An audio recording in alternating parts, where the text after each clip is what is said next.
Hi hello friends, after long time ఒక మామిడి తోటకైతే వచ్చాము. దగ్గరలో ఒక జీడి మామిడికాయ చెట్టు అయితే కనిపించింది. ఇక్కడ చూడొచ్చు కొన్ని కాయలు అయితే ఇప్పుడే పడుతున్నాయి.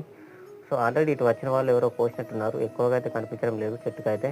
సో చుట్టూ అయితే చూస్తున్నా, ఇక్కడ ఒక కాయ అయితే కనిపించింది. ఇక్కడ చూడొచ్చు, కాకపోతే దీనికి జీడి లేనట్టుంది. ఇక్కడ చూడొచ్చు, మొదట అయితే జీడి అయితే ఉంటుంది చివరన డౌన్లో, కాకపోతే ఆ జీడి అనేది ఎవరు కోసినట్టున్నారు ఇటు సైడ్ వచ్చిన వాళ్ళు. ఇంకా చూపిస్తాను చూడండి. సో ఆల్రెడీ ఈ జీడి మామిడికాయ చెట్టు అయితే మీకు తెలిసే ఉంటుంది అనుకుంటున్నా.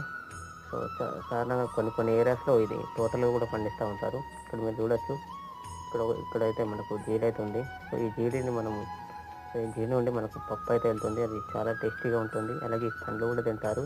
సో ఇవి కూడా మనకు కొద్దిగా టేస్టీ డిఫరెంట్గా అయితే ఉంటాయి. సో ఇవి మీరు తిని ఉంటే సో కామెంట్ చేయండి. సో ఫ్రెండ్స్, ఈ వీడియో అయితే వీడియో నచ్చింది అనుకుంటున్నా. వీడియో నచ్చితే లైక్ చేయండి. Thanks for watching this video. చుట్టూ అయితే చూస్తున్నా, కాకపోతే ఇటు సైడ్ మాకు ఎక్కువ చెట్లు అయితే ఉండవు.